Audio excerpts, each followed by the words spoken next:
Matt, first of all, I hope you had a fun Florida trip. We're going to recap that game between the Titans and Dolphins. Just tell me your game day experience at Hard Rock Stadium. It's fun. It's a beautiful looking stadium. It really is. The veteran of the game stuff, the tailgate was nice. Really, really hot day. I wish they could have had a lot more ventilation inside the place, but overall the experience was fun. I just wish the product on the field was better than what it was. Well, let's talk about the game here. Tyler Snoop Huntley made his first start. This was his homecoming start because he's from Miami. And I'll tell you, it could have been better just because the Dolphins' offense looked flat yet again. I'm not sure why their offense has been bad lately. And the Tennessee Titans, they just came in and acted like they won the Super Bowl. And I'm like, look, this is a team the Dolphins should have handled easily, but it could have been a different outcome if Tua Tagovailoa was out there. And to make matters worse, they didn't get beat by Will Levis. Will Levis was injured early in the game. Mason Rudolph came in and slung the ball all over the place against the Miami Dolphin defense. But one thing you did say, and I agree with you, is the fact that Tua would have made this game a blowout in the Dolphins' favor, not the other way around. So the Dolphins are just going to have to try and weather the storm for the next few weeks because I don't know if they're going to do well without Tua. I've seen it with Skylar Thompson. I've seen it with Tyler Huntley. So far, nothing good. So far, so good, but the Dolphins have to come into New England in Week 5, and I'm like, oh boy, are we going to be in for another sluggish game? Possibly. Because I feel like once Tua comes back, I really think the Miami Dolphins are going to take off. And I think, like I said, they just got to weather the storm till Week 8 because that's when Tua's supposed to come back. But for now, they just look lost offensively. You had 3 illegal shifts on Tyreek Hill in one drive. It was just very lackluster offense. And I know Mike McDaniels can do better than that. I think the execution was at a 2. It should have been at a 9 in this case. But again, the Dolphins are going through the motions of injuries. They are. They have way too many injuries at this point right now. But talk about the Detroit Lions. They handed the Seattle Seahawks their first loss of the season. And I'll tell you, Detroit Lions, they're looking pretty darn good right now. Detroit looks phenomenal. They really do. I think the one team that they could probably beat in the division or lose to in the division is Minnesota. Minnesota's been a surprise. We'll get to them in a little bit. But Detroit's got a lot to be proud of right now. But the Lions are amazing. The run game is awesome. Jared Goff's a steady passer. A lot of good stuff. But Seattle did not look good. I think Kenneth Walker was the one exception to that. But I like the way the Lions team is playing to start the year. I really do. Same here. I think there's teams I think could challenge them. I think Minnesota's going to fall off a cliff. They're up 4-0 now, which I think is good. But I really think that eventually the Vikings' luck, I think, is going to run out. Well, they're only one of 2 unbeatens left. Them and the Chiefs are the only 2 unbeatens left. But, you do have a point. Sam Darnold can only do so well for so long. You don't know how it's going to go. And the Vikings play the Jets. Look, the Vikings' franchise quarterback is J.J. McCarthy. That's who it is. Yeah, like I said, Darnold's just a placeholder right now. And he's going to be a free agent after the season's over. So he's enjoying his time in the spotlight. But like I said, we'll have to see whether or not this holds up. Well, we also have to talk about that Sunday night game. Man, Derrick Henry had a historic game night on the football field by racking up yards on the ground. The Bills had a chance to come back, but you know what? The Baltimore Ravens, after starting out 0-2, they're back to being the Baltimore Ravens that we are used to seeing. And their identity really came through in the last 2 games against Dallas and in Buffalo. Running the football is John Harbaugh's specialty. And when you have a guy like Derrick Henry, a great offensive line, and a dual-threat quarterback in Lamar Jackson, this is how the offense should function. And it functions really well right now. And I would want to tackle Derrick Henry if I were a DB or a linebacker. I really wouldn't. He's just incredible. Oh, yeah, you're absolutely right about that. I also think if you look at the Ravens here, not only Derrick Henry has been a great addition to the offense for the Ravens, I really think Lamar Jackson distributes the ball to like Zay Flowers, Rashad Bateman, Isaiah Likely, and then having Mark Andrews back really helps Lamar Jackson. Yeah, no, that whole thing with the offense, I think the passing game could be a lot more crisper. But again, when you run the football as well as Baltimore does, you don't need to throw for 300 yards a game. You're absolutely right about that. But we have to talk about the game I went to. Experience in SoFi Stadium for me was a blast. But, man, this was an ugly, low-scoring game between the Chiefs and the Chargers. I mean, Chargers started out so good. Their offense was flowing. Ladd McConkey got one of the touchdowns. I felt like we were going to get into overtime, but I felt like the Chiefs got lucky again. And I'm going to say this. The Chiefs are happy that they got a win, but they just can't be winning close games like this every week because that gives fans a heart attack. Well, it's not even just that. The Chiefs may have gotten the win, but it was at a pricely cause. Rashee Rice tore his ACL going after a tackle on an interception, and that's a shot to the Chiefs receiving corps because we talked about this Chiefs receiving corps being pretty good compared to the last 2 years.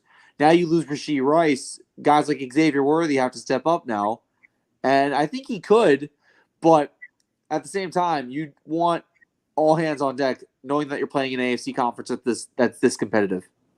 Well, even with that, Rashee Rice, this is what I saw in this game. You know, I saw Xavier Worthy's 58-yard touchdown catch. I'm like, man, that guy is electric. He is. Like, this is lightning in a bottle. That's what he is. And I think that even though Rashee Rice is out for the year, because Andy Reid did say it's not looking good, you got to realize that if you're Mahomes, you have Travis Kelce, who's got to step up. You got Rashee Rice, who's out, but like guys like Xavier Worthy and then Juju Smith-Schuster and all these other tight ends and receivers that they got. People have to step up, and they should be getting Isaiah Pacheco back soon. So the Chiefs take a blow, but it's always about next man up.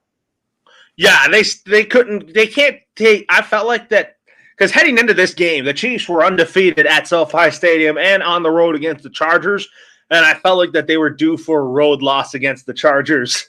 Yeah, I mean, listen, the Chargers played a really competitive game. They really did. I think that Herbert took a couple shots, which scared me watching that game. But again, every Charger-Chiefs game it's on the edge of your seat type stuff. It really is. Everybody in America watched that game. Yep. And then I saw in that game, Samaje Perine got the game-winning score, and then the Chargers had an opportunity to respond and tie up the score. But the Chiefs defense played well at the right time, which I have to give them credit for, because Steve Spagnuolo's defense plays well when it matters. Yes, and I think that's why he's a Super Bowl champion for a reason. He's a Super Bowl champion coordinator for a reason. It's the fact that these blitz packages, the coverages downfield, all these packages and schemes that he runs is just what matters in ball games like this, and it matters in postseason games as well. Well, the Chargers have a bye week. I think they're going to use this time to get everybody healthy. I think the Chargers, to me, are still a legitimate playoff contender, and I really think Jim Harbaugh has turned around the environment with the Chargers, and I feel like when I was there at SoFi Stadium, I see more people coming out to those games because of Jim Harbaugh. Yeah, I think that's just the impact that he has on the fan base, on the offense, and on the roster. I think that, like I said, it's not going to be pleasant first few games. I mean, we're 1 month into the Harbaugh experiment, and so far things are going well. I think, yes, they took the loss to the Chiefs, and, that happens. But it's not going to be perfect. But I think the Chargers are going to be in good position at the end of the year. You know what? These two teams play again in December, week 14. So I'm optimistic that the Chargers can get revenge on Patrick Mahomes and the Chiefs. But it's going to be hard playing at Arrowhead Stadium in December, where it's going to be pretty cold, freezing. Everybody going to wear parkas and sweaters. Yep, and Taylor Swift's going to be in the crowd. So it's going to be one of those things where, you don't want to go. No one wants to go to Arrowhead. So if you're the Texans or if you're a contender, like if you're the Bills or the Jets or heck, even the Ravens, like there's still a whole bunch of contenders that could take that 1 seed from Kansas City. But like Ric Flair said, to be the man, you got to beat the man. And no one's done that yet. Yeah, nobody has done that. That's for sure. But we have to also talk about the Cleveland Browns attempting a comeback against the Las Vegas Raiders. But you know what?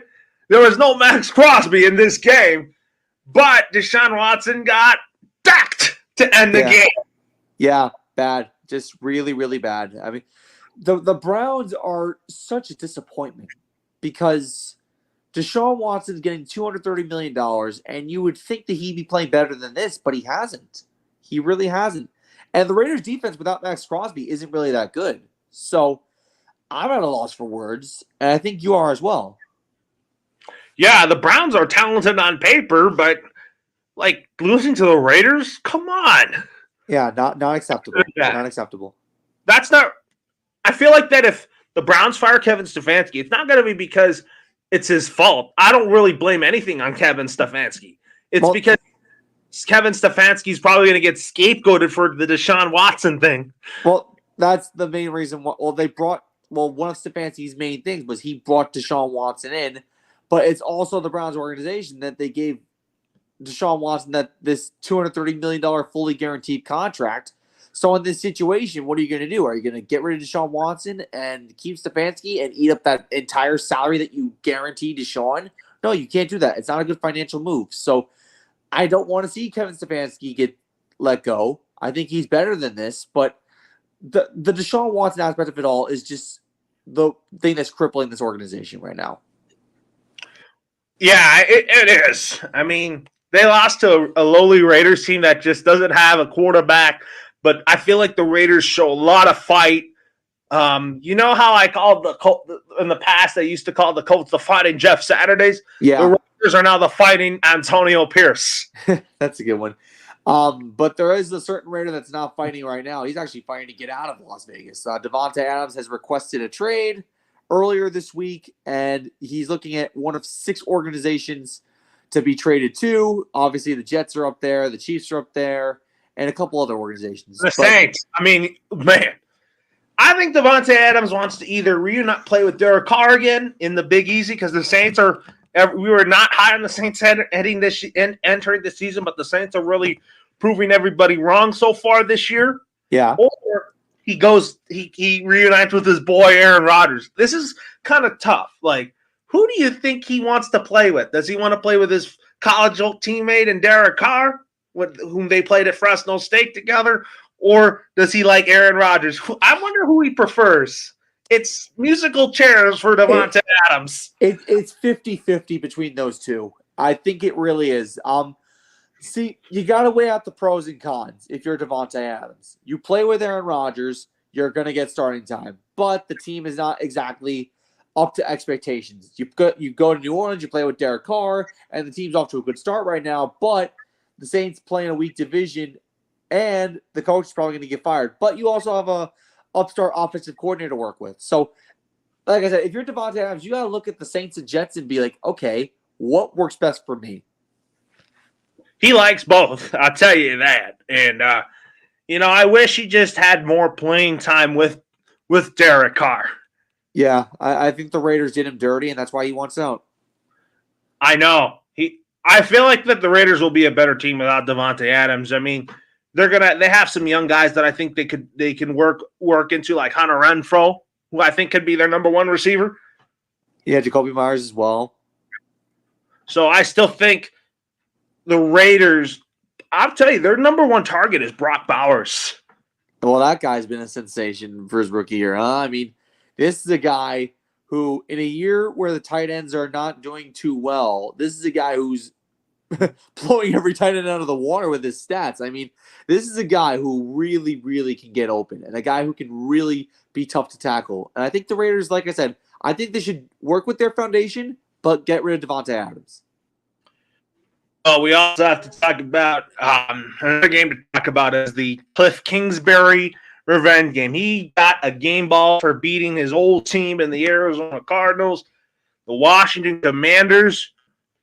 So far, they're going to prove people wrong. I'll tell you, Jaden Daniels is playing like how C.J. Stroud played in his rookie season. And I'll tell you, since that game against the Tampa Bay Buccaneers, the Washington Commanders have found their footing. And I think that's a good thing for a rookie quarterback. You want to have a game where you could build upon and then improve from there. And this kid, Jaden Daniels, can really do it all. It's kind of insane. And if the season ended today, they'd be in first place in the NFC East. Not the Eagles, not the Cowboys, the Commanders. I view the Commanders, if they were making the playoffs, they're going to be a wild card team.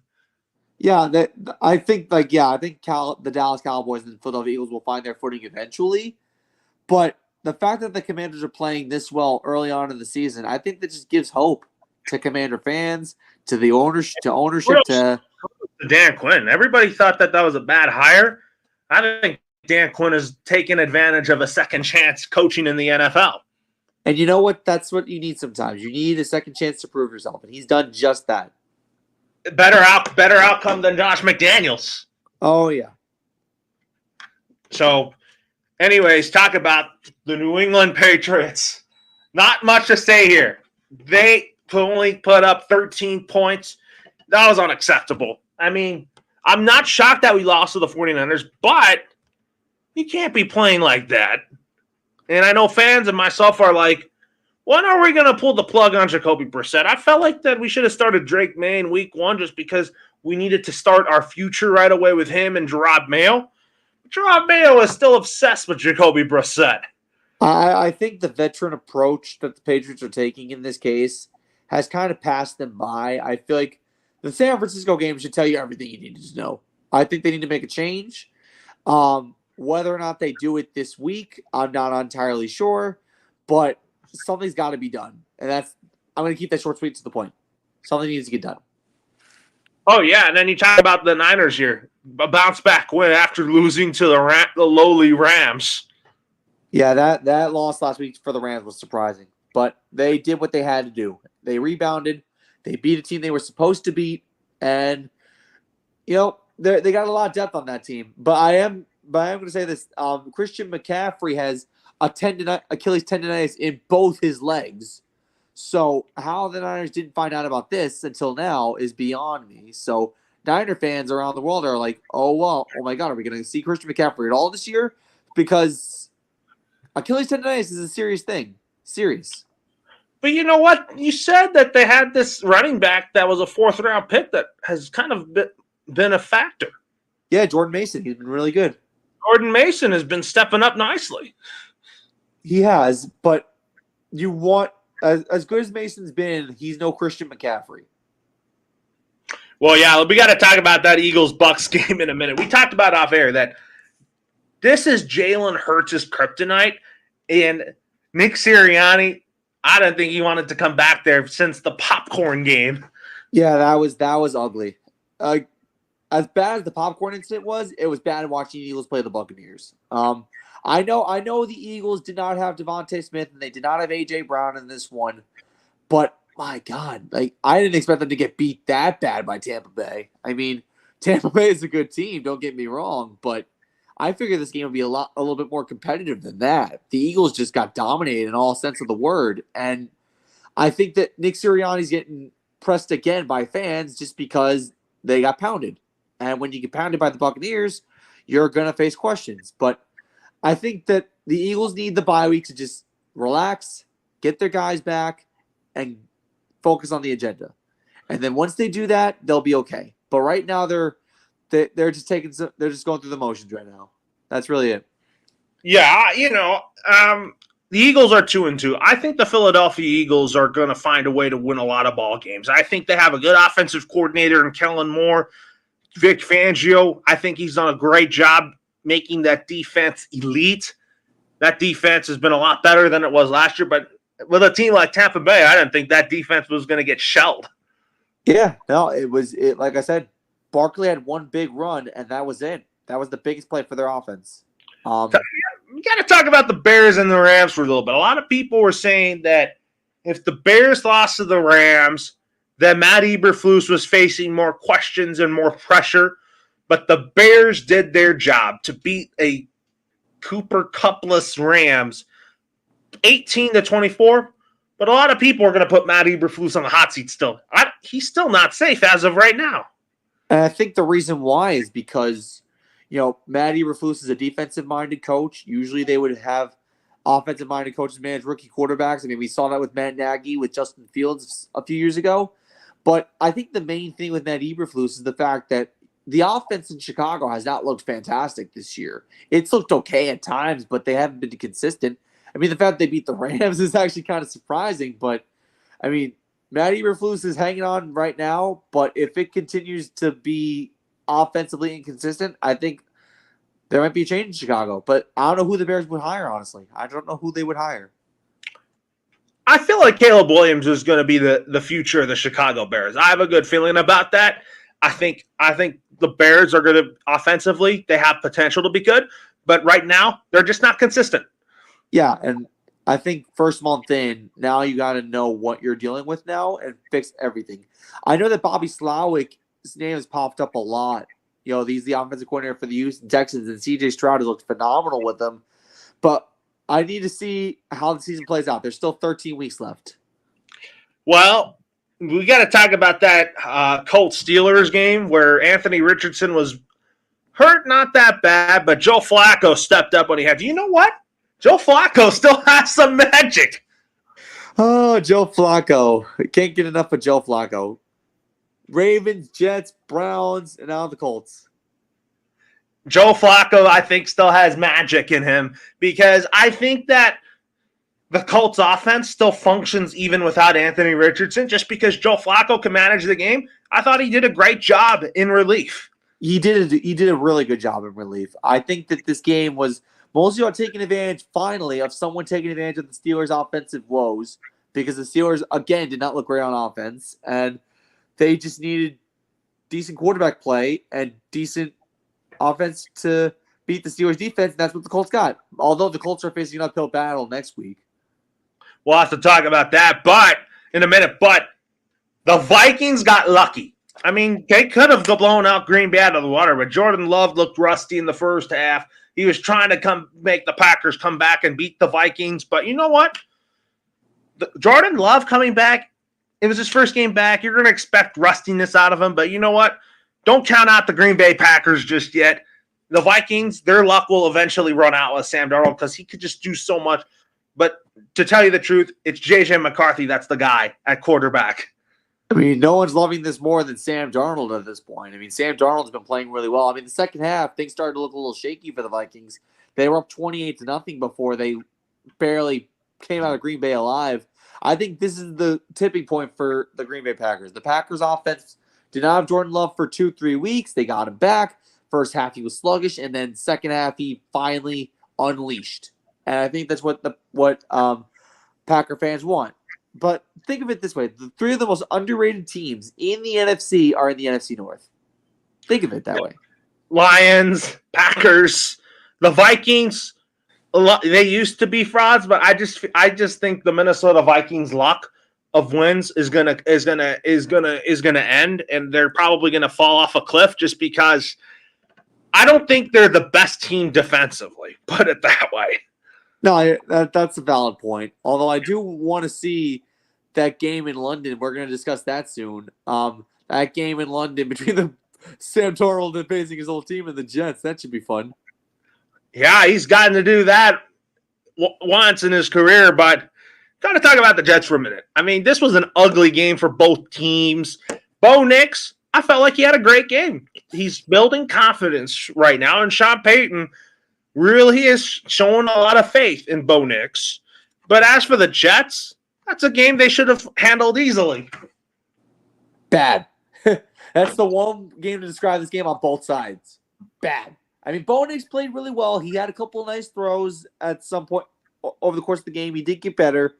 But the Jets, how do you go from dominating the Patriots on Thursday Night Football to having 10 days to prepare for the freaking Broncos and get beat like that? If you talk about Aaron Rodgers, he was hurt for that game, but thankfully it's not a serious knee issue for Aaron Rodgers. Yeah, but he took a pounding in that Bronco game. The Denver defense, they hit him early and often that one. Oh my gosh, yeah, that's not a game we should talk about here, but You know what? That Jags-Texans game, I'm not shocked that the Texans got the win. C.J. Stroud played phenomenal. That's what he was great. But for the Jags, their offense played a little better against the Bills, which I thought. But still, they are facing a lot of pressure heading into the Colts game because the Colts have not won a game in Duval County in a decade. Yeah, we talked about that off air. The Jaguars looked better in this game than the Bills game. The Bills game, they got blown out. And this game, they looked a lot better. And I think you mentioned it before the year started, that this Jags-Texans games were going to be competitive. So, because it's in division. C.J. Stroud was phenomenal. I can't say enough about the guy. But Trevor Lawrence and the Jags, you need to win a game now. You're 0-4. Only one team has made the playoffs after starting 0-4. That was the 1992 Chargers.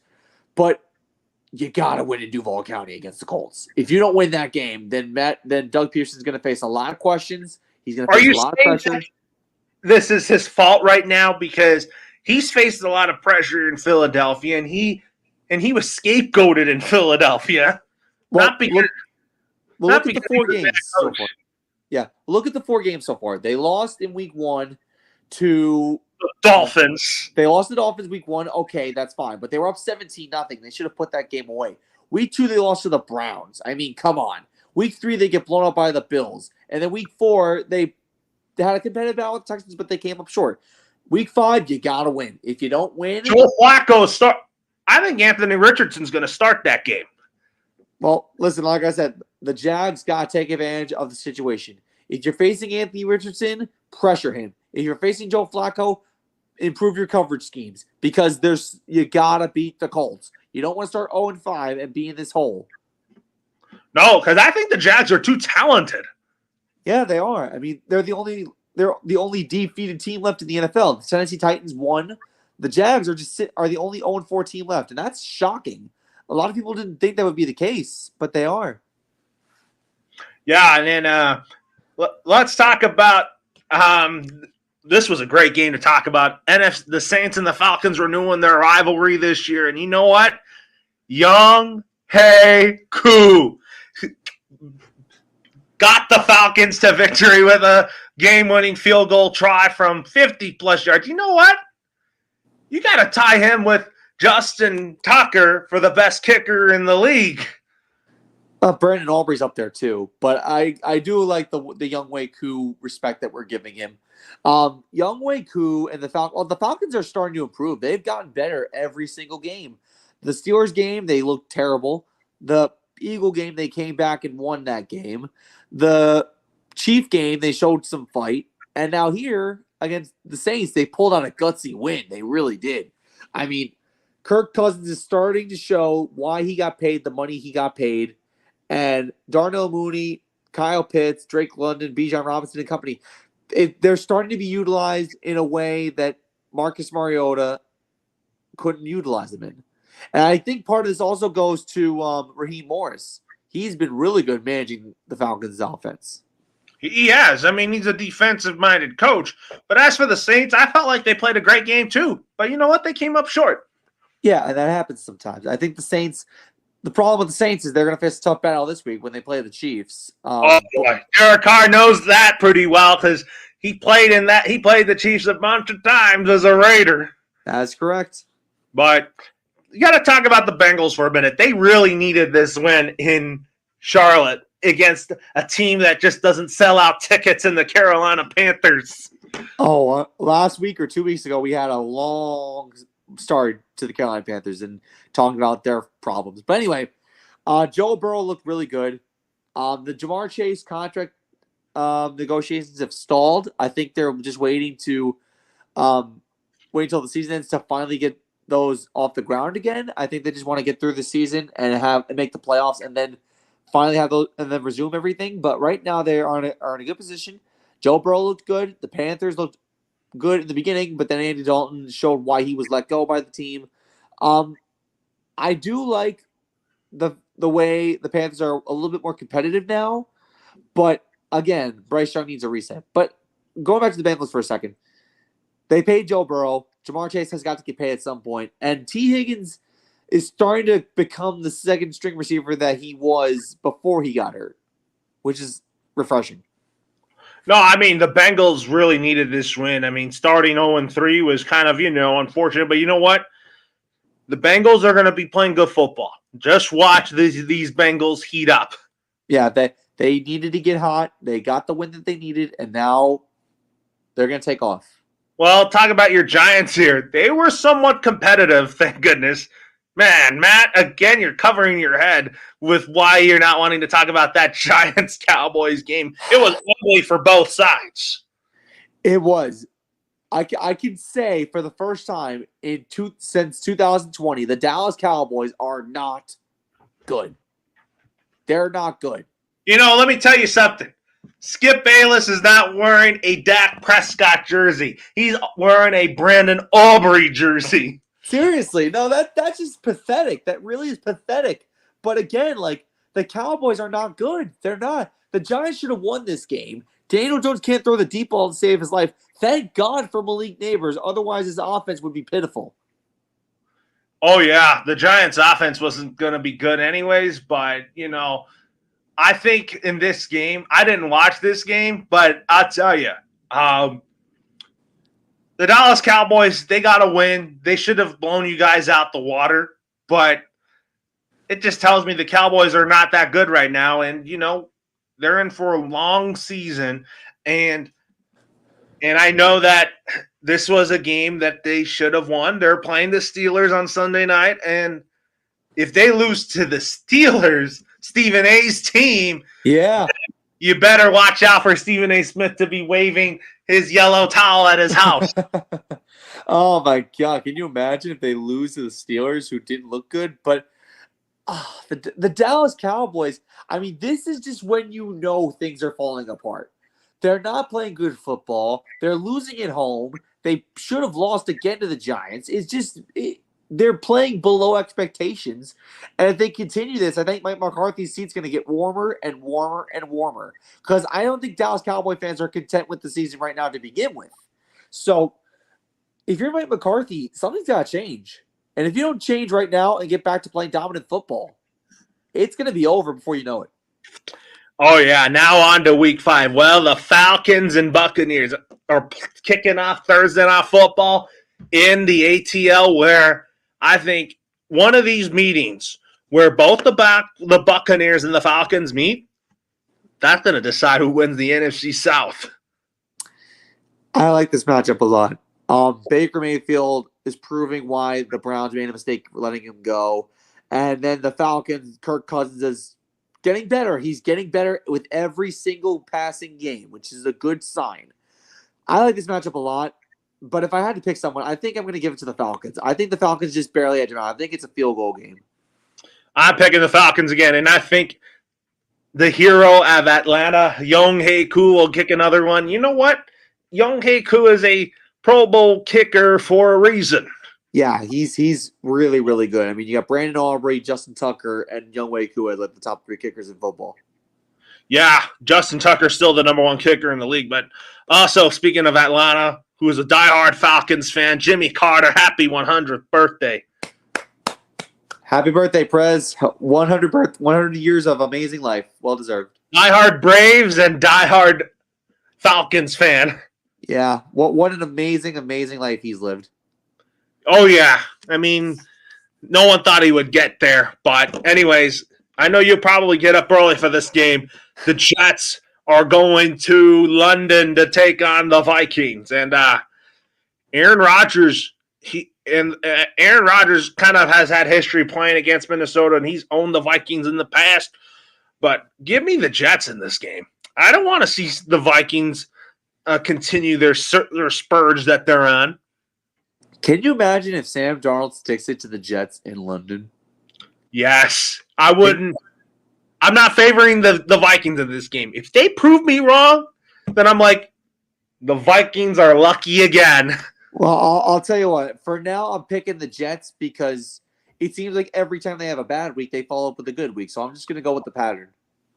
They got to be consistent. That's the thing about the Jets. Yeah, they need to be consistent, and they haven't shown that yet. I feel like defensively, they're still good defensively with Williams and Sauce. That defense is still scary. Yeah, no, the defense is not the problem. The offense is just on bipolar disorder. They're really good one game and then they stink the next. Do you think it's because of the Nathaniel Hackett effect? It could be, or it could be Robert Saleh's play calling. Robert Saleh doesn't call offensive plays. Well, I think it's just managing the game with the team. I think Nathaniel Hackett probably, if Robert Saleh gets fired after the season, I think Nathaniel Hackett should be the Jets' next head coach because Saleh has not done a good job handling the situation, and he hasn't really taken as much accountability as he should for Jet losses. And I think Aaron Rodgers is starting to lose a little bit of patience. So if Robert Saleh doesn't work out, I think Nathaniel Hackett might take over, but there's still plenty of time. Nathaniel Hackett would actually be good with Aaron Rodgers, honestly. Yeah, he would. But he just wasn't good with Russell Wilson and the Denver Broncos. Yeah, well, that's the reason why it wasn't good. He didn't get the guy that he wanted to come to Mile High. Well, the Carolina Panthers and the Chicago Bears. We could have been a matchup of the last two number one picks in the NFL draft and Bryce Young and Caleb Williams, but that's not the case.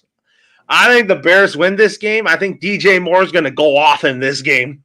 And keep in mind, this is the first time that they've played since the trade. I think the Bears win this one easily. I think DJ Moore is going to go off against his former team. I think Andy Dalton's going to have a bad game. I think that one game that they had against the Raiders was a fluke. I think that Bryce Young, like I said, deadline's looming around the corner. I think they might put in an offer for Bryce Young, but I think the Bears win this one. In my Madden League, Bryce Young has only won one game so far, and that was against the Raiders, and everything else was just everything else down south. Not good. Not good.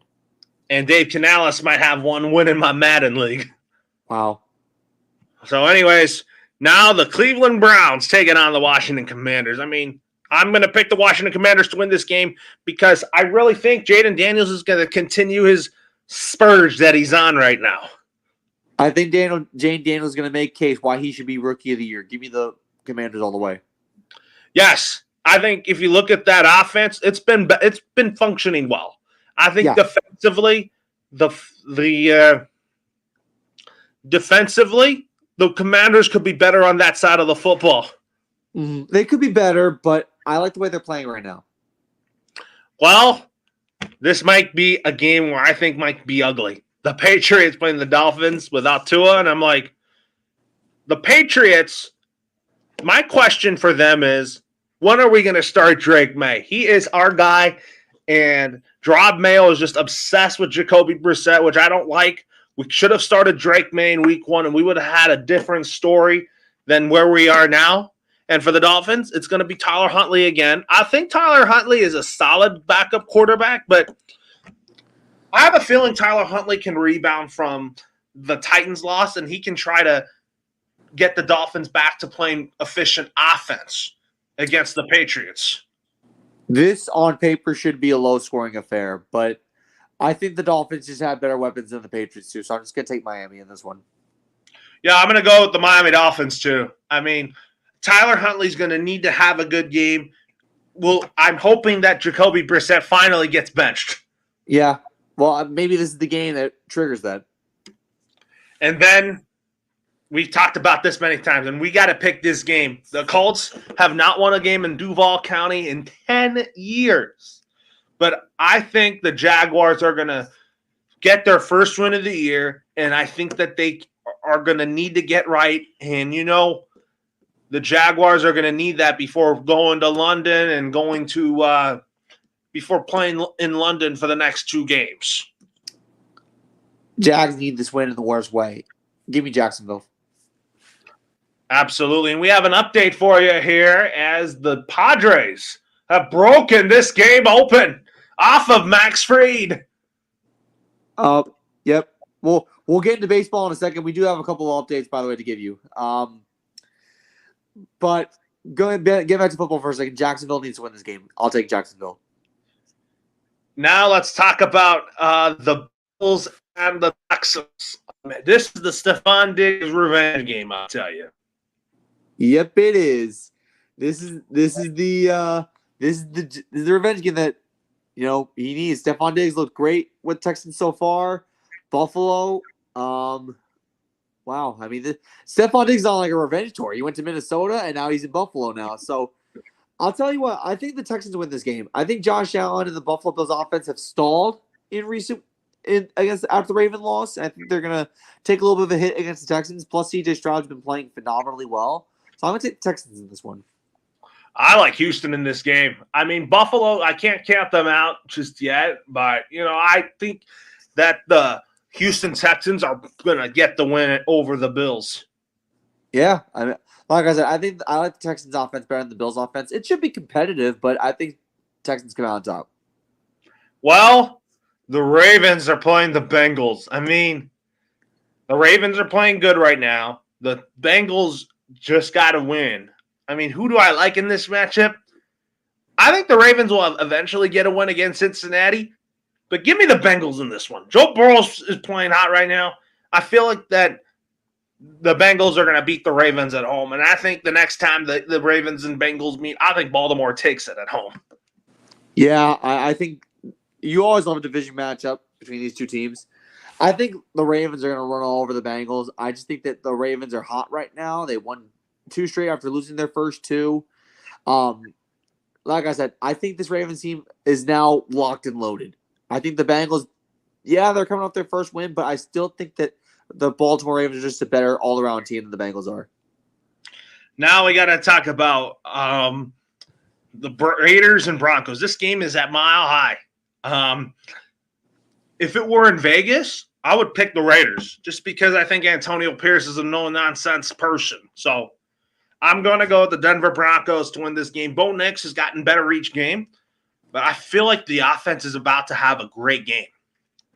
I think they're due for a breakout. I mean, they looked good against the Buccaneers, but they looked crappy in a win against the Jets. I mean, I'll take the Broncos in this one as well just because it's a Mile High, but I need to see Bo Nix explode. I think Bo Nix really needs to explode. You're absolutely right about that. I think we're going to see that in him. Mm-hmm. Well, next up, the 49ers play the Cardinals.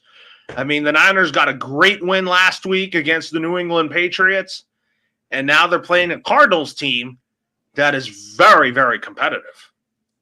They're competitive, but they're a little bit disappointing. I thought they'd be 2-2 by now, but unfortunately, the Commander game didn't go their way, and they couldn't beat the Buffalo Bills. I think that this team has potential. I think the 49ers are just all around better on paper. I think Kyler Murray, Marvin Harrison Jr. could have a good game, but I think the Niners come out on top.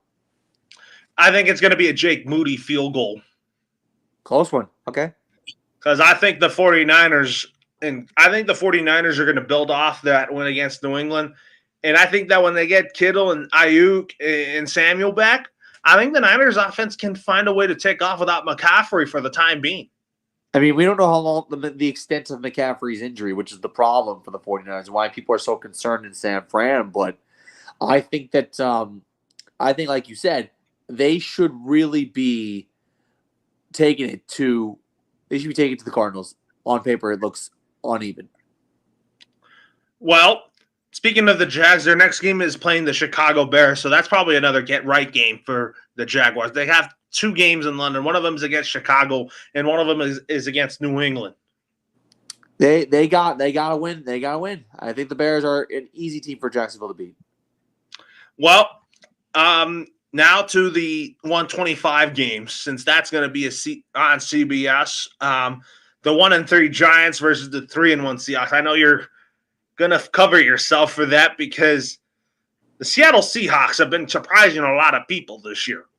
And the New York Football Giants, they have been underwhelming.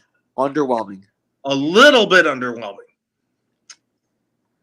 So, in this matchup, I am going to pick the Seahawks. And Geno Smith gets his revenge game against the Giants, and he plays well against teams that he used to play for. He really does. You hit the nail right on the head. He plays well against teams that he used to play for. But I hate to say this. I got to go with the Seahawks, too. I just think that they lost to Detroit, and they're going to be hungry to get back in the win column. Plus, the game is at Lumen Field, where the crowd is going to go crazy. Yeah, the 12th man always works. So, anyways, now, we're going to talk about the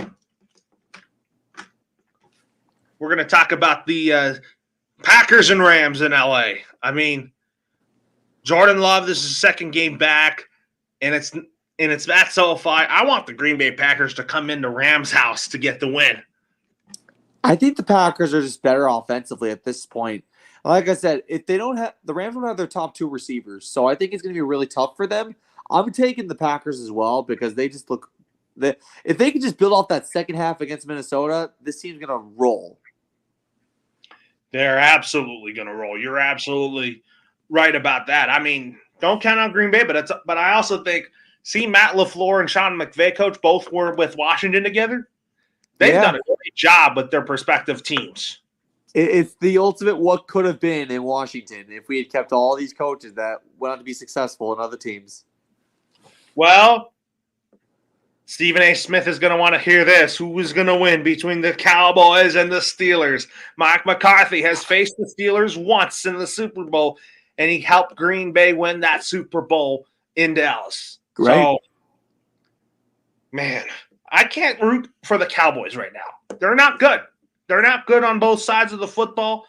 Their defense has been up and down since Mike Zimmer took over as defensive coordinator.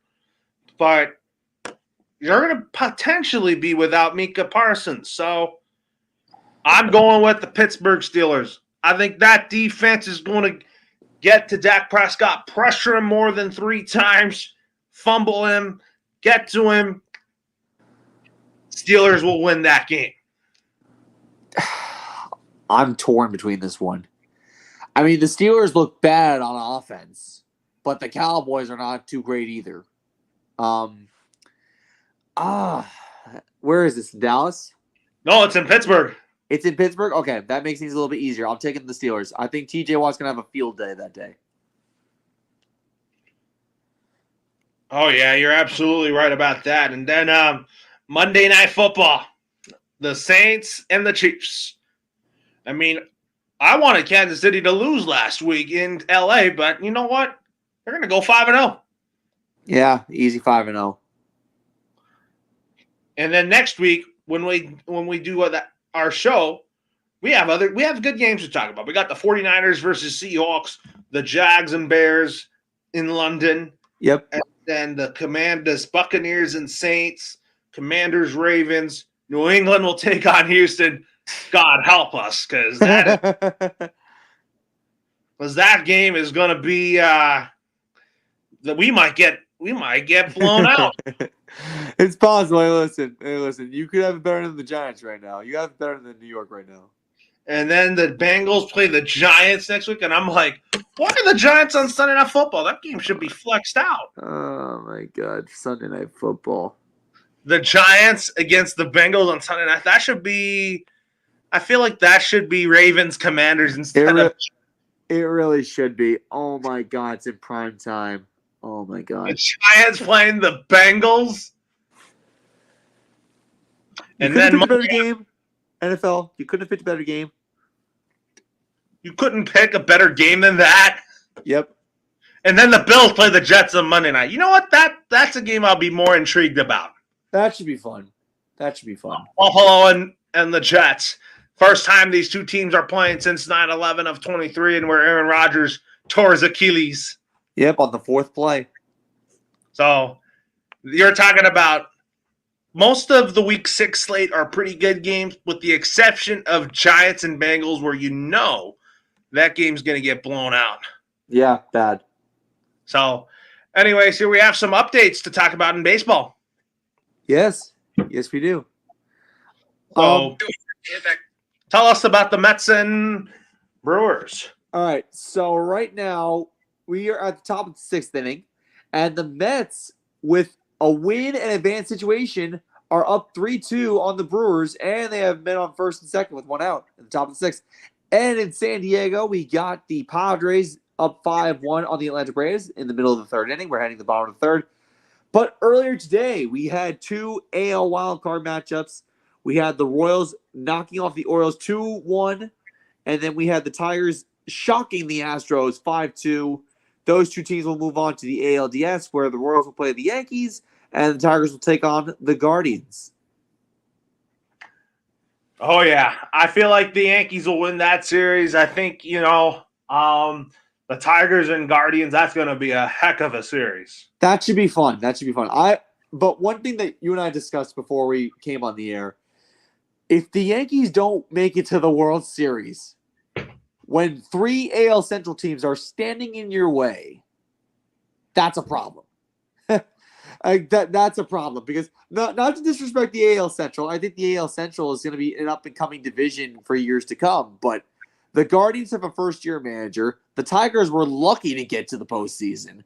And the Royals are well-rounded, but I don't think they're better than the Yankees. I don't.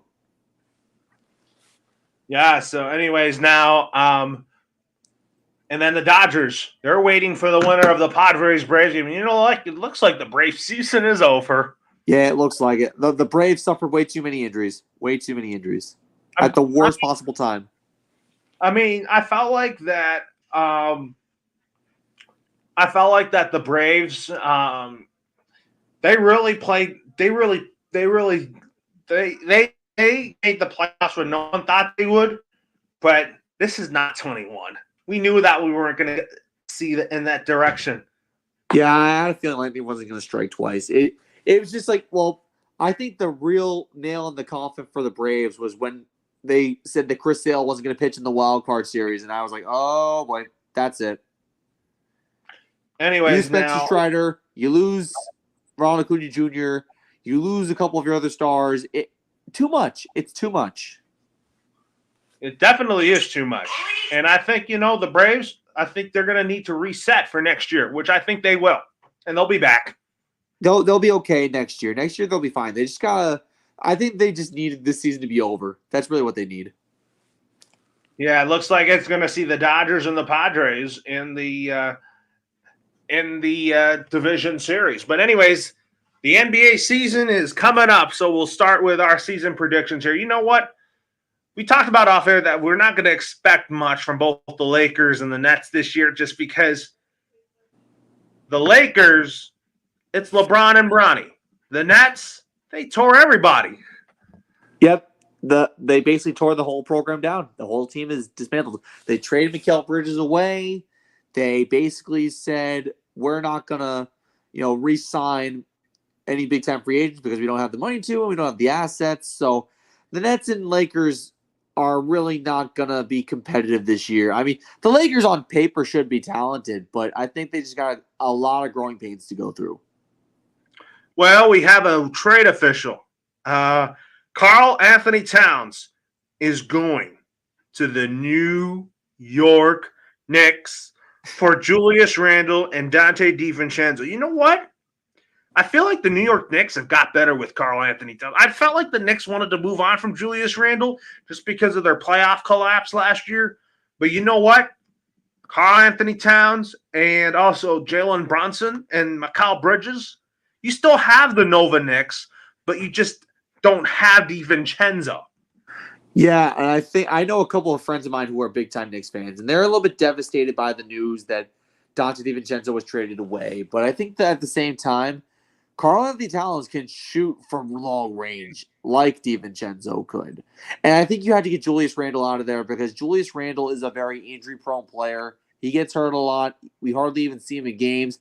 He's talented, but the thing with this trade is the Timberwolves got to realize that they're getting value in return. I think DiVincenzo, Anthony Towns is fine, but for the Knicks to get a little bit more leverage and get out of this Randle situation, they had to get rid of him too, and I'm all fine with it. But I think people in New York who are complaining about the Karl Anthony Towns situation, I don't think they should be complaining. I think they should be fine with this, especially because Mitchell Robinson's hurt again. So you have your center who can also shoot threes. Karl Anthony Towns can also play the 4 when Mitchell Robinson returns. I mean, the New York Knicks, with this trade, I think the Knicks are going to be a fantastic basketball team. I mean, I think they're going to get better. They should make a conference finals run based on that roster. And as for the T-Wolves, what moving on from Towns means is that their new franchise guy is Anthony Edwards. Yeah, and you know what? That's fine. I think Edwards wants the spotlight. I think that even though this Timberwolves team is coming off a Western Conference Finals appearance, I think DiVincenzo is just as good a piece as Karl-Anthony Towns. Yes, Karl-Anthony Towns is a freak athlete, which is insane, but I think with the Timberwolves, they're still a good team. They're still a good team on paper. I think Anthony Edwards is going to have to carry the load more than he did last year, but I think if you're Minnesota, you should still have high expectations for next year. Yeah, it doesn't mean the T-Wolves are done. I think the T-Wolves are going to have a great season. They're still going to be a great basketball team in the West. Yeah, and you got to remember that Western Conference is not as loaded as it has been in years past. So I think that you look at the Minnesota Timberwolves, really, they got the division they're in the same division as the Nuggets, and unfortunately, by division standings in the NBA. I'd just rather go by conference. Yeah, honestly, conference is probably the better way to go. It's just a little bit confusing sometimes because divisions don't really mean anything. Divisions don't really mean anything in basketball. Divisions just mean stuff in baseball and football. Yeah, that's accurate. So that's why I think the Wolves could be a 4 seed or still a top 3 without Karl-Anthony Towns, just because they're well coached by Chris Finch. Yeah, Chris Finch has had a really good reputation as a head coach in the NBA, and I really think that Minnesota is going to hang in there. I think that they might get a top 2 seed in the West. I think the only team that can beat them and outplay them are the Nuggets. But other than the Nuggets, I don't see any other team beating. Oh, you're forgetting about the Oklahoma City Thunder. The Thunder up there too, but I think they're going to take a little bit of a step back. I think the Thunder could be a 3 seed. But I think the Timberwolves will be the 2 seed. And then I think the Nuggets are the top seed in the West. Well, we'll have to talk about that in a minute. We'll start with the Eastern Conference and what placements I have. So, who has the 1 seed in my opinion? I am going to go with the New York Knicks as my number 1 seed in the East because of the trade of Karl-Anthony Towns. I think Tom Thibodeau has a championship roster. And I think New York basketball is back, and Stephen A. Smith is going to say, "Go New York, go New York, go New York."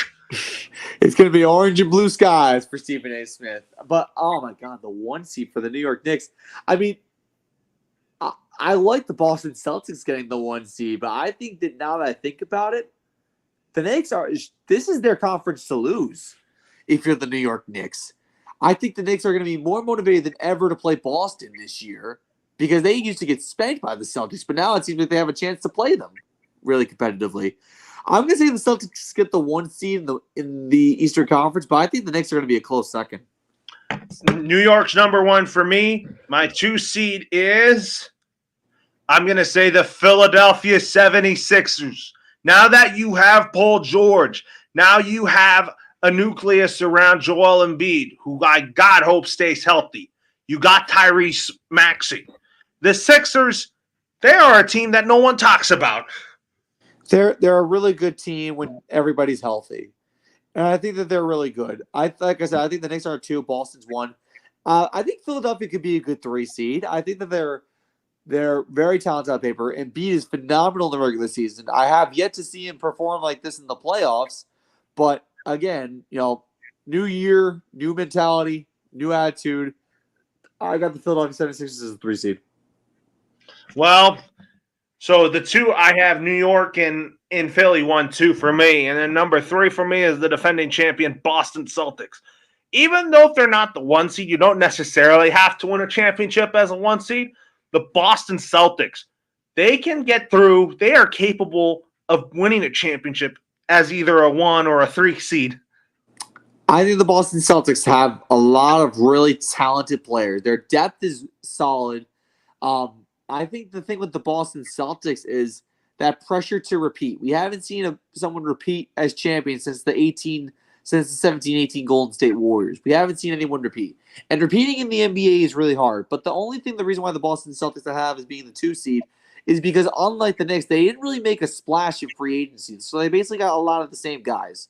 But I still think they're talented and well coached. Yes, Joe Mazzulla, I think, has done a really good job with the Boston Celtics. Yeah, he's done a really good job, especially covering the whole Ime Udoka situation, which is far behind us right now. I think the Boston Celtics are one of the most disciplined teams in the NBA. Well, here is my 4 seed. My 4 seed in the East will go to the Milwaukee Bucks. That's a pretty good pick. I like that. I think the Milwaukee Bucks, they need to get over the playoff hump. They haven't really done well in the playoffs. Doc Rivers is not good in the playoffs either as a coach. Yeah, it's just a mess in postseason. But Giannis Antetokounmpo and Damian Lillard are the two main stars of that team. I can't see anyone really giving the Bucks a chance in the playoffs. But as far as regular season goes, like it's the sky's the limit. But I have the Bucks at 4 as well. My 5 seed, you might be shocked or not shocked. Really like this team. They made it to the conference finals, but they are going to be such a fun team, and they're already heading in the right direction with Rick Carlisle. That is the Indiana Pacers. I really think that this young basketball team can make noise. I think the Pacers really shocked the world by beating the Knicks. I think the main thing with them is they're young. They're young. They're talented. Tyrese Halliburton's really good.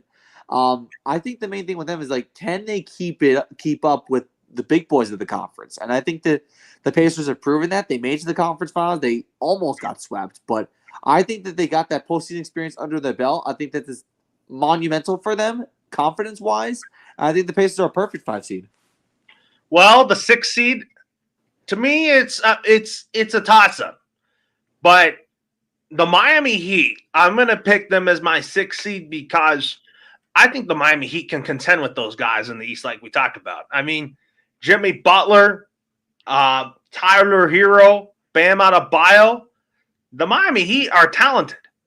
But I feel like they can be higher than 6 if they stay healthy. I mean, now that the East has gotten tougher and stronger, yeah, that's why I'm picking the Miami Heat as the 6th seed. I mean, the Jimmy Butler effect, I think, is the perfect thing to feed off of this. They got Bam, they got Tyler Hero. They have a lot of good outside shooters who can contribute off the bench. I think the thing with Miami is that they've been there, done that. We know what to expect from them.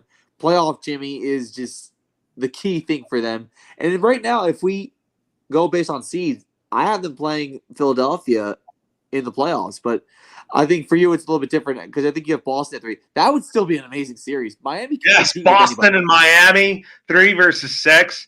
That would be something. Yeah, I mean, this Miami team has proven that they can compete with anybody, and that's scary. So those are our top 6, but now we talk about our playing team 7, 8, 9, 10 in the East. Yes. My 7 seed will go to, it's going to be the Cleveland Cavaliers. Another year with Donovan Mitchell and this young nucleus for the Cavaliers, a new coach in Kenny Atkinson. I really think the Cleveland Cavaliers are going to be still a really solid basketball team. They're already a good basketball team from the get-go. I mean, I don't have the Cavs in the top 6, which is shocking because of how good they've been. But I think that their ceiling is the fact that they got Donovan Mitchell. And I think that you have Evan Mobley too. They got a lot of really talented players on the Cavaliers roster. But I think that the problem with them is they play in a conference where there's a lot of big names. And sometimes they take a step back. They've taken steps back before. They've been the 4 seed for a long time. I think they're going to drop out of the top 6 and maybe play in the play-in. But if they go in the play-in, they're going to make it easily.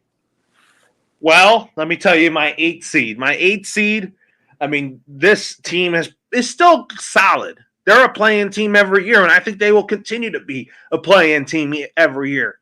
That is the Chicago Bulls.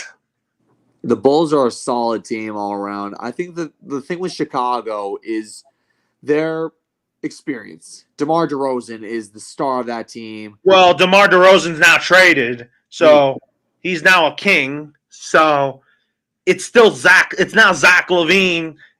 It's Zach LaVine's team now. It's Zach LaVine's team, but I still think that, like, despite that, Chicago's got a lot of underrated players that no one really talks about. They have been a playing team for quite a while, but I think that they could still compete at that level. And right now, if it were 7-8, it'd be Cleveland and Chicago. Chicago could possibly turn some heads. Yeah, that series would be really, really fun, which I could think here. Mm-hmm. Well, and my 9 seed is going to go to, I mean, I really think that this team down in Atlanta can be good when they're healthy. I like Quinn Snyder. I think he's done a great job coaching this Hawks team. But, I mean, I like, and then they got, I forgot his name, who was the number 1 pick, who I think is going to be really good for the Atlanta Hawks this year. And that is going to, I think the Atlanta Hawks are the 9th seed for me. I just think the Atlanta Hawks, you can't count them out. Trae Young is still going to have a Trae Young season. The Hawks are one of those teams that just they're lost in the shuffle in the Eastern Conference. I think that despite the fact that they got one of the best players in the NBA, they are still kind of under the radar. And that's why they make the playing tournament over the last few years, because they haven't really broken through. But I feel like the playing tournament is where they belong. And the 10th seed. I mean, this team wasn't supposed to be higher up in the East. But you know what? Really like this young team down in Orlando, the Orlando Magic, with Paolo Banchero, who I think is emerging as a superstar. The Orlando Magic are going to be a good team down the line. So I think the Orlando Magic are a team that is going to be scary good this year. I think Orlando, the thing with them is that they overachieved last year. So I think they're going to come crashing back down to reality for a little bit. But I think that you can't really blame the fact that this young roster did what they were able to do, and they almost beat Cleveland last year in the first round. They have a high floor. They do. They definitely do have a high floor. You're totally right on that. And I think that the Orlando Magic, they're a young team. That's why I have them rounding out my top 10. But I'm going to tell you, I think the worst team in the NBA is going to be, and the worst team in the East is going to be the Detroit Pistons. Yeah, I want to get straight to the worst team. The Detroit disaster. I mean, that's the one team in Detroit that people are not proud of. The Pistons are so poorly coached, poorly managed, and just a lot of busts of draft picks. They can't do anything right. It's because Tom Gores is an owner that is clueless. Yeah, he doesn't know what he's doing a lot of the time, and it's futility after futility after futility, and they can't get lucky in the lottery either. The thing about the Pistons is what I like is when you watch their home games, I love their PA announcer, John Mason. He brings a lot of energy into that arena, but the Pistons are just a clown show. Yeah, it's not worth the hype watching the Pistons. But going to their home games, I think people would want to hear the voice of the Pistons, John Mason, be the announcer and bring the energy into the arena. Yeah, Piston games are fun to go to, but if the product on the court's not good, at least you can hear the PA announcer bring some vibe. Well, and then I think the Charlotte Hornets, they're not there yet. I mean, if I were LaMelo Ball, I would want out of there. I want to go to a team that is going to give him the opportunity to win. If I were LaMelo Ball, I would go to the Clippers. Yeah, I mean, listen, Charlotte. I mean, you look at Charlotte, Detroit, Washington. I mean, these are 3 teams that are just like so bottom of the barrel. It's just like, and then you're also talking about the Toronto Raptors. They're relevant. I think they are going to compete for a playing spot. They can compete. They're relevant enough to compete for a playing spot, but if they get to the play, they're not going to really do much. And then Brooklyn, oh my god. Yeah, I know you don't want to talk about the Brooklyn Nets because I've said the Brooklyn Nets, they're not going to have a good season. I'm not really optimistic on the Brooklyn Nets. There's nothing. There's no sugarcoat with this team. None. Yes, they traded away Mikal Bridges. They don't really have anybody. Ben Simmons is just a shell of himself. Oh, Ben Simmons. Oh God. Star. Yep. Now we go to the best coast, the Western Conference. I might go out on a limb on some teams here on who I think is going to be the 1 seed because you know you're going to see Denver and Minnesota, OKC, Clippers, Dallas, who just made the finals. They probably are going to be scary good. Yeah. But let me tell you my 1 seed in the West. My 1 seed in the West is going to be the Denver Nuggets. Well, that's not really a surprise. I think that the Denver Nuggets, they got the best player in the NBA, Nikola Jokic. He's just been amazing. And he has the NBA championship to show for it. But the thing with this Nuggets team is that their size is what really, really puts them over the top. Yeah, their size is insane. And I mean, Denver could be a dynasty. I really think that the Denver Nuggets are a talented basketball team. They got Russell Westbrook. Russell Westbrook, I think, has a good shot at winning a ring. Yeah, he does. I think I feel bad for Russell Westbrook because the guy's bouncing around to get that ring that he so desperately deserves. But maybe he can do it in Denver. Who knows? My second seed will be a team that should have gotten out of the first round, but they scapegoated Frank Vogel. But now that you have Mike Budenholzer as the head coach of the Phoenix Suns, that roster is going to – I think Mike Budenholzer is going to know how to utilize that roster, and he's also going to know how to put a defensive first emphasis. Give me the Phoenix Suns at 2. They're going to be a sneaky good 2 team with Mike Budenholzer. They should have been a lot better in the postseason last year. I know Kevin Durant has had his problems in the playoffs since leaving the Golden State Warriors, but I think it takes a good coach. And you remember, you got Devin Booker there as well as Kevin Durant. And I think that the main thing with the Nuggets is they got to keep their heads on a swivel in the postseason, and they have yet to do that. And I think that maybe a change in culture will probably be what they need to put themselves at least the 2 seed. Oh, you're absolutely right about that. I think that's why I think the Phoenix Suns are going to be back to being this good. But my 3 seed is going to go to a team where I think was probably going to drop down a little bit in the standings, but this is an exciting team down in Oklahoma City. My 3 seed in the West is the Oklahoma City Thunder. And Shai Gilgeous-Alexander and that young squad got absolutely hot at the right time. But in the playoffs, they showed a little bit of inexperience. They won in 6 games in the first round, and then in the second round they lost to a Minnesota team that they really didn't to the Mavericks, who really were hungrier. But now that this team has some experience under their belt, I think the Oklahoma City Thunder can probably go the distance and make it to a conference final or even an NBA final. They have an upside. They definitely do have an upside here. You're definitely right about that. But let me tell you my 4 seed. I mean, this team made it to the finals. I mean, they lost to the Celtics in 5, but my 4 seed is going to be the Dallas Mavericks. I love me some Luka Doncic. I really, really do. And I'm just I hope the best for them. I hope they can continue this. I'm happy for Kyrie Irving, the fact that he found a home in Dallas and that he loves it there. So, yeah, the Dallas Mavericks. And my 5 seed, I mean, they're moving into a new arena in Inglewood. This is going to be telling about if Kawhi Leonard stays healthy. But I think this is a good Clipper team on paper when he is healthy, along with James Harden. This is a good roster that they have. My 5 seed is the LA Clippers. And they're probably going to be the best team in LA because we talked about the Lakers. There was not a lot of optimism there.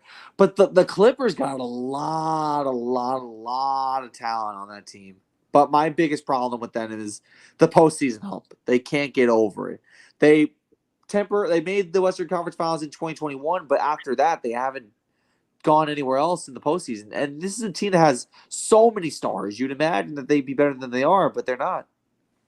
They're really not. They're really not good in playoff situations. But you know what?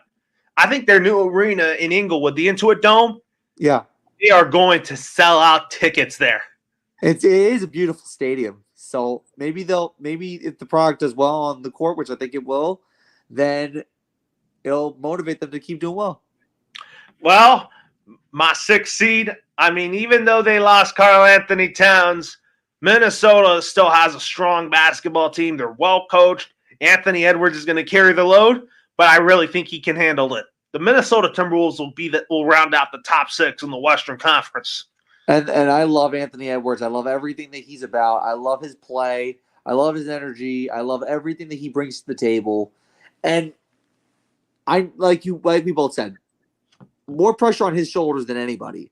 But I think he can handle it. He's shown it in the past. He could drop 50-point games like it's nothing. So I don't see why the Timberwolves can lose one of their top bigs, but still be bad. I think that Rudy Gobert is going to get a lot of playing time in the paint at center, but I think that that's going to be fine because Minnesota is good other way. Yeah, they are. But you know what? This playing spot's going to be wide open than it was. There's not really any guarantees as it used to be. Like, we know that Portland's not going to be good. They're still in rebuild. They're still rebuilding. Everybody's going to be excited about the San Antonio Spurs with Victor Wembanyama and Chris Paul.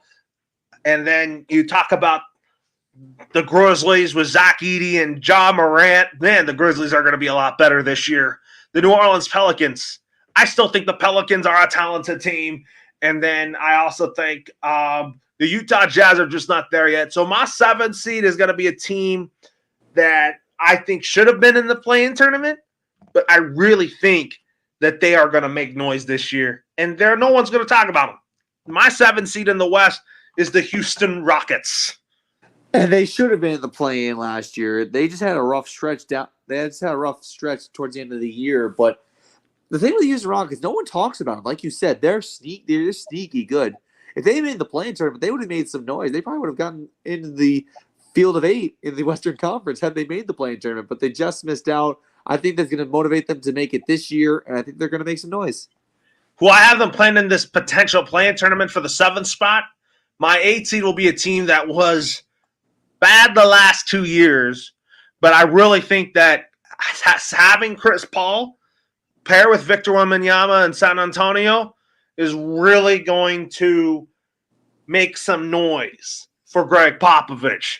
And I think the Spurs are slowly going to become a very good basketball team. I think the Spurs have that 8th seed. The Spurs have a lot of talent.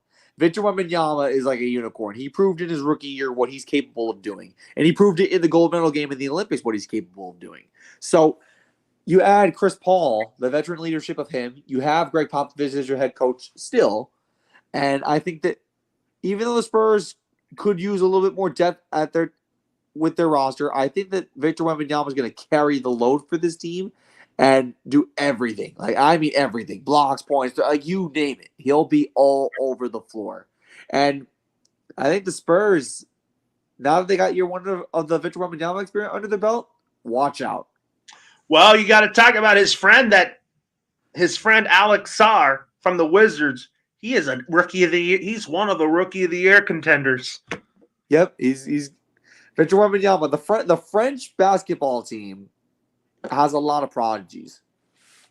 They do. And you also talked about Zachary Richard, who we also forgot to mention about. When we talk about our rookie of the year picks, probably between one of those picks that I'm talking about here, you know? Yeah. Mm-hmm. Along with Reed Shepherd and then Stephon Castle from UConn on the Spurs, who I think is going to have a great year. Might be a starter over Devon Vassell just because you really want to pair him with Chris Paul, which we'll talk about in a minute. Mm-hmm. But I think that this rookie class is probably better than it was last year, but we'll get to that in a minute. I'll tell you my ninth seeded team. I mean, this team has gone through a lot with the Ja Morant situation, but you know what? The Memphis Grizzlies are going to get back to being the Memphis Grizzlies. Now that you have Ja Morant for a full year, now you drafted Zach Edey.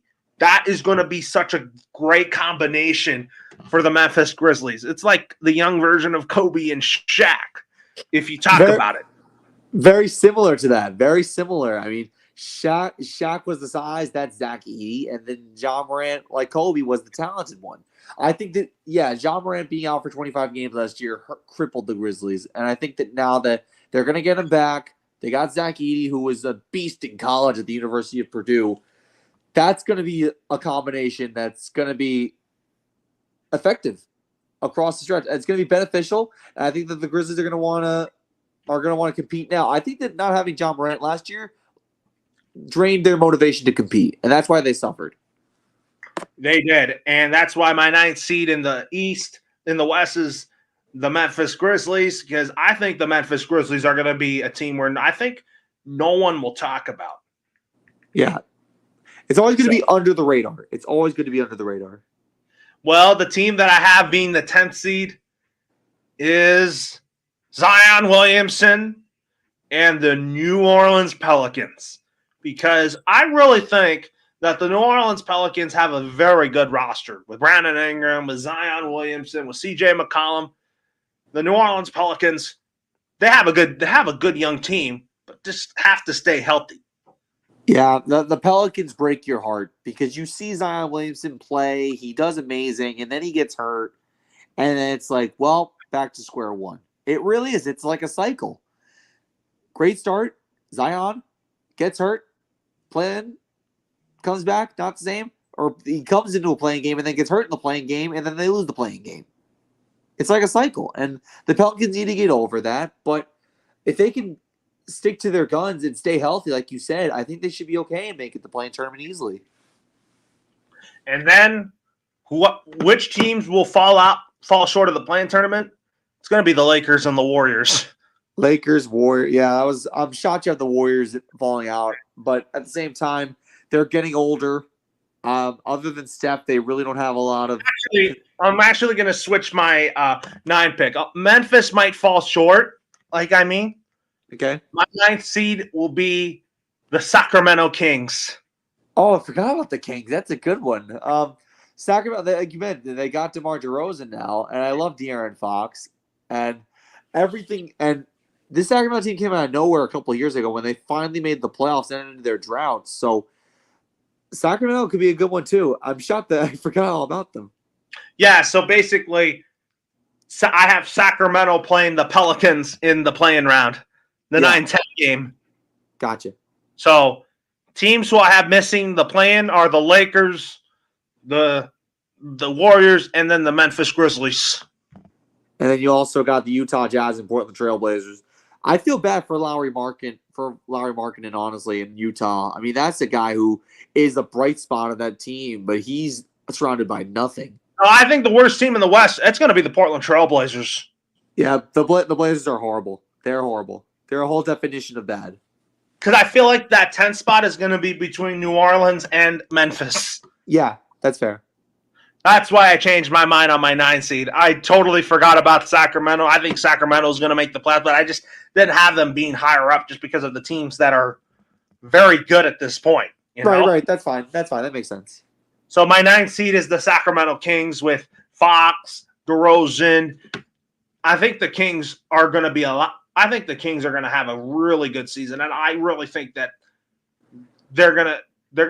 I think that the Lakers and the Warriors are just going to miss out on the play-in. I'm not saying that they're not going to be out of it totally, like the whatchamacallit. They're not going to be out of it totally like the Blazers are.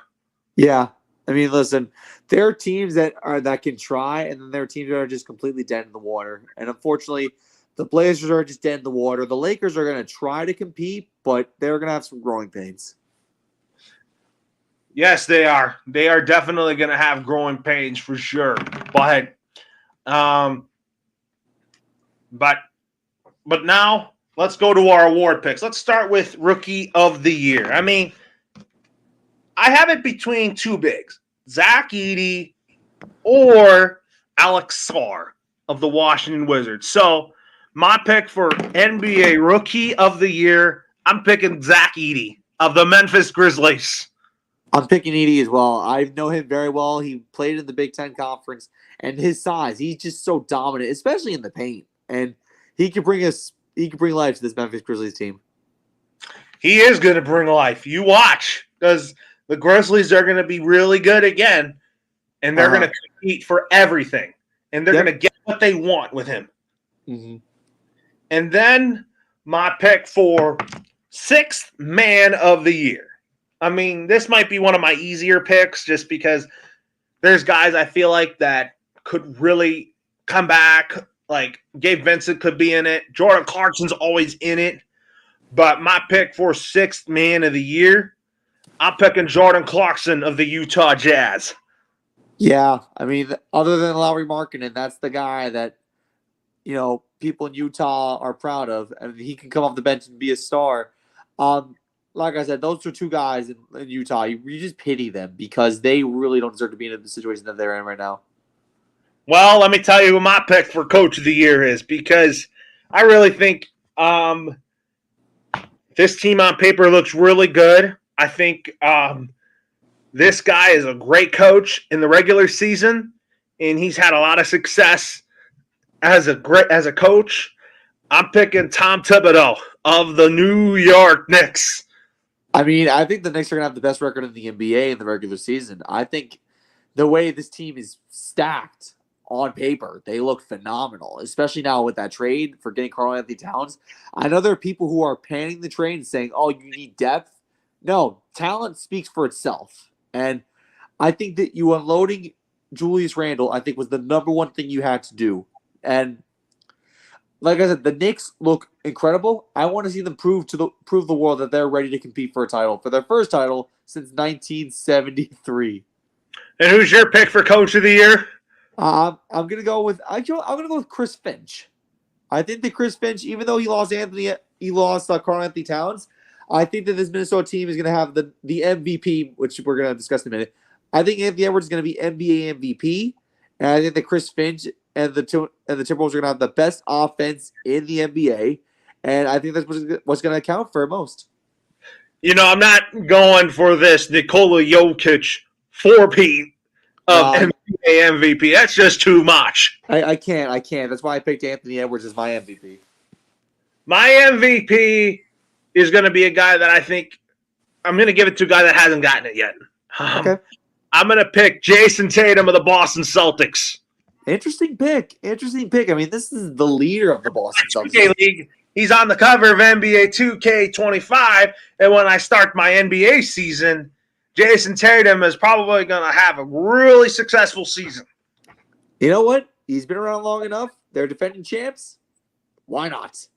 But you want Anthony Edwards as MVP because you think that Anthony Edwards is going to like the spotlight. He'll have 50, 60-point games on a weekly basis. Well, let me tell you my pick for Defensive Player of the Year. Jokic is going to be up there in that conversation with Giannis Antetokounmpo. And also Karl-Anthony Towns, Bam Adebayo. But the guy who I really think is going to get this award is my man Victor Wembanyama of the San Antonio Spurs. I think we're so focused on Victor Wembanyama's offensive prowess because he's 7 foot that we don't really pay attention to the fact that this guy can be nasty inside. And I think that I agree with you on this one. I think that Victor Wembanyama is going to be like the front runner for this award. He almost won every award for the rookie class this past year. I think he wins this one. Let's talk about most improved player. I mean, I always give it.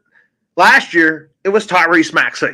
Yes. Tyrese Maxey got so much better. It was his breakout season, and I really think that Tyrese Maxey is going to follow off from that. But you got to give it to another player that I really think is going to. I'm going to give it to a guy that I really is going to really break out this year and continue to improve. It's a tough choice because I'm choosing between Josh Giddey of the Chicago Bulls or Evan Mobley of the Cleveland Cavaliers. I chose Austin Reeves last year, but Austin Reeves, I think, is going to be a franchise player for my Lakers. I like the kid. I like everything about how he plays basketball, how he goes about his business, how he is a clutch shooter. And I think that now that LeBron and AD are getting older, Austin Reeves should be the Lakers' face of the franchise. But my pick for most improved player of the year, people are favoring Jonathan Kuminga of the Golden State Warriors. I'm picking Evan Mobley of the Cleveland Cavaliers. I think the thing with Evan Mobley that makes him unique, and this is why I got him too, is he's a very, very productive player. I know people talk about Donovan Mitchell a lot in Cleveland, but you got to realize that this guy is fast. He can shoot the lights out. And outside of Donovan, he's like the number 2 scorer on that Cleveland team.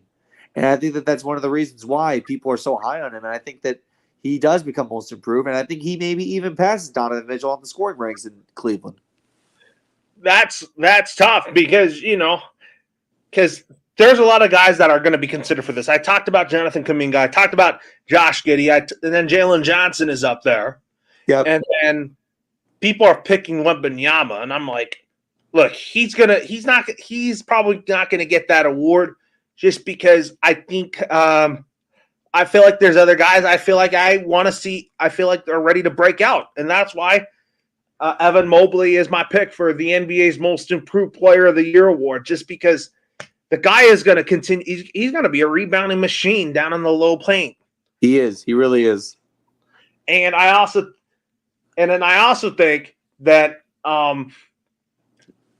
he's one of the pieces that the Cleveland Cavaliers are, very, very excited about. Yep, absolutely. And then let's talk about coaches on the hot seat heading into this season. Man,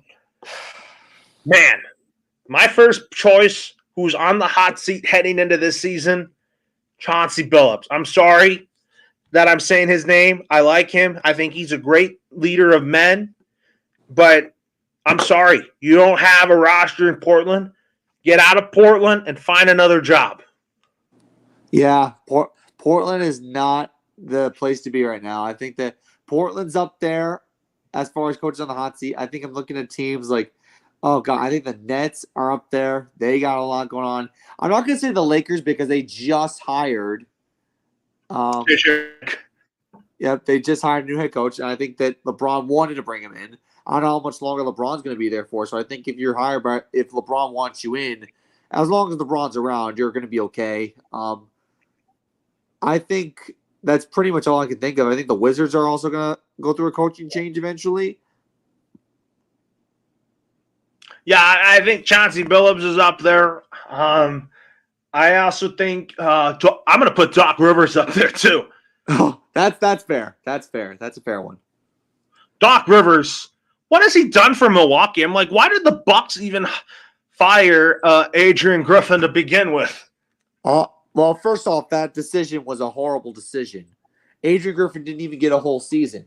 And I think that the problem right now with them, with the Bucks, is that they can't perform in the playoffs when it matters. And that's a problem because you need to make sure that you're all hands on deck. And it hasn't been good. It has not been good. Yeah, it has not been good for the Milwaukee Bucks. But, I'm also looking at another name that I think should be on the hot seat, but I feel like Tom Gores is going to scapegoat coaches if they don't perform like what he did to Monty Williams. I might put JB Bickerstaff on there just because he has a bad roster. Yeah. And even though it's not entirely his fault, I just think Tom Gores is just like the NBA's version of David Tepper. That's a good comparison. I mean, listen, the NBA with the 30-team system, it really is. It all comes down to like how a team performs. The Detroit Pistons, unfortunately, like they're so lackadaisical with everything. And I know we saw Monty Williams get scapegoated in Detroit because of how bad things were. Yeah, I mean, Monty Williams is a good coach. I think he can really turn around bad teams into good teams. Yeah, but unfortunately it didn't happen in Detroit, and that's unfortunate because he deserved better. Well, the Charlotte Hornets, now that Steve Clifford is, not the head coach there anymore, he just moved to a front office role. You're not putting J.J. Redick on the hot seat because no, I'm not going to put J.J. Redick on the hot seat. My question is for you is, what do you really think about whatchamacallit? What do you really expect from J.J. Redick in his first year as the Lakers head coach? Do you really think that he can coach LeBron and he can coach this roster with AD and those guys and also make Austin Reeves an elite shooter? I think the Austin Reeves part of it, I think he could do. I think the main reason why the Lakers brought in J.J. Redick was because he works well with LeBron, and I think that if LeBron likes you, he's going to bring you in. And I think that J.J. Redick has a brilliant basketball mind. He was a former broadcaster for ESPN before he even got the job. I think his mindset as a former player, I think, is also useful. But he can connect with the veterans. He can connect with the rookies and work with them. I think that the Bronny thing, like I said, it's going to be growing pains. But I think what the main thing with JJ Redick is he can connect. He's a player's coach, even though he's a former broadcaster. I think you're going to see his message evolve as the time goes on. And I think that the Lakers are going to be not great this year, but at least they'll be heading in the right direction. Oh yeah, you're absolutely right about that. But anyways, now we'll talk about some college football here before we end the show. I mean, Alabama, talk about their win over Georgia. That was huge. That was something that I didn't expect. First off, that Jalen Milroe is starting to grow on me a little bit. The fact that he throws a dart deep, like he's like one of the best deep ball throwers I've seen. But Carson Beck as well. You got to give props to Georgia as well. And it just seems like every time these two teams play, it's just like a high scoring affair. It's fireworks. And I think the Bama got the big win they needed. I think they're probably going to win the SEC. I think that if they face Georgia again, they'll win again. Georgia's just they just can't beat Alabama for some reason. And even though it's Kalen DeBoer and not Nick Saban, the talent is still there. It is still there. And what about Rutgers? I mean, no one talks about Rutgers right now. Oh, yes. Rutgers University. We beat the defending national champion runner-up in Washington Huskies on Friday night. They go 4-0 for the first time since 2012. And now their game 5 is on the road. They travel to Nebraska to play the Cornhuskers. Their quarterback play has gotten better. Greg Schiano's turned the program around. They're respectable finally. And I think that there's a lot to look up to with this Rutgers team. I don't think they're going to make the college football playoff, but if they continue the trajectory that they're on right now, especially with the expanded format, they're going to be a phenomenal team in future years. No one is going to talk about the Rutgers. I mean, Greg Schiano, in a second stint with the program, he's done a great job. And you know what? There are some games I'm kind of interested in watching. Like, do I want to watch Alabama play Vanderbilt? No. They're going to blow them out pretty easily. That's not a game I'm not interested. Oh yeah. Although I'm an Alabama fan and I love what Kalen DeBoer has done, but that's not a game I don't want to waste my energy on. No, I wouldn't either. Because Vanderbilt's terrible. They're horrible. We are going to get a national championship rematch this week. Michigan and Washington will play each other, but the rosters for both teams are completely different. I would want to see that. I would want to watch that game, honestly. Yeah. But Saturday's just going to be for baseball, but I don't really think there's a game that's really attractive to me this week for college football. Yeah, like I said, I'm probably going to be focusing more on the Yankees than I am going to be focusing on college football on Saturday. But, college, it'll get good by November, December. It'll get better. Yeah, I'm planning to watch more Alabama games when they play LSU and when they play Auburn. Tennessee, yes. Third Saturday of October. Which one, Alabama and Tennessee? Yep. Or no, Alabama's playing Vanderbilt. Really? Huh. This Saturday. We're in week 6 already. Wow. Time goes by really fast. I think Penn State's going to beat UCLA pretty handedly. Oh, that's going to be a blowout. USC. I tell you, D'Anton Lynn is the man at USC. He is. Defensive coordinator, because Alex Grinch was a joke. He was. USC got a lot better. They're going to make the playoffs this year, most likely. And like I said, this 12-team format's actually really good. Oh, one last thing before we actually go. The quarterback from UNLV left the program because he was promised some NIL money that he wasn't given. What's your take on that? Don't really pay attention to that. NIL money is just a big topic of discussion in college football. Yeah, NIL is like, I think the main thing with NIL, and I think I can say this to wrap this whole thing up before we go. NIL is a very profitable way for these athletes to make money, and I think that can be taken advantage of in a sense because these are kids. They're college athletes. They're not professionals. So I think that with NIL, despite the fact that it's profitable and these athletes can get these endorsement deals and get some more recognition for their school and for themselves, the problem is you got to pay it forward and you got to make sure that you know who you're dealing with before you sign these endorsement deals. I mean, you're absolutely, right about that. And, I think by looking at it, I really think that NIL money is just now a big topic, but that's not something I pay attention to. But for college basketball terms, when it comes to the men's side, my question for you is, now that it's coming up, is UConn destined for a three-peat with Dan Hurley? 100%. Now that Dan Hurley stayed and didn't take the Lakers job, you bet they're gonna three-peat. No, I think they're good. This men's basketball team at UConn, they are going to be really good. Again, they're going to have an easy schedule. They're going to have an easy bracket in the NCAA men's basketball tournament. Yeah, and like I said, I think Dan Hurley really dodged a bullet by staying in UConn. And I can't wait until we get to later in the year with March Madness because that's when the fun really begins. Well, I want to pay attention more to the women's college basketball because there's a lot of good players right now that I'm very excited about. I know Caitlin Clark she's balling at the Indiana Fever.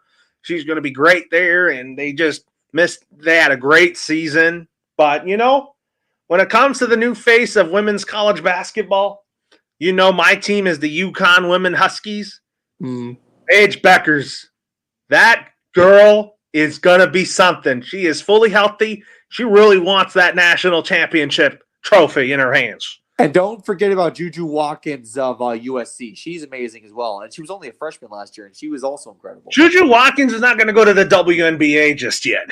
Yeah, not yet. She still has some time to grow. But I think as a freshman, I feel like why I want to pay attention more to women's college basketball is because, look, those girls that are the faces of the women's college basketball world, they play for all 4 years. Yeah, that's true. And I like Paige. I think Gino Auriemma at UConn, he's done a remarkable job.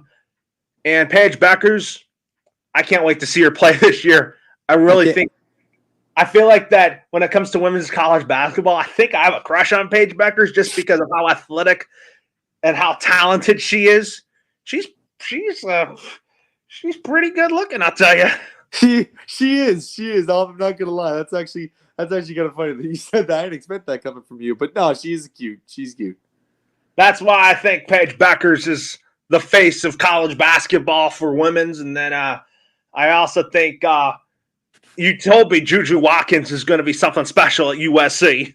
Yeah, and I think she is. Like I said, we have a lot more time before we get to college basketball. Well, I think to wrap everything up, the college basketball landscape is evolving every year, but you're always going to find a diamond in the rough every passing year, whether it's a freshman or a transfer. Yeah, anyways, Matt, you have a good night, and we'll do this show again next week. Sorry I said about the whole good-looking thing. No, it's fine. It's fine. Because Paige Beckers is a good-looking lady, I tell you. She is. All right, good night, everybody.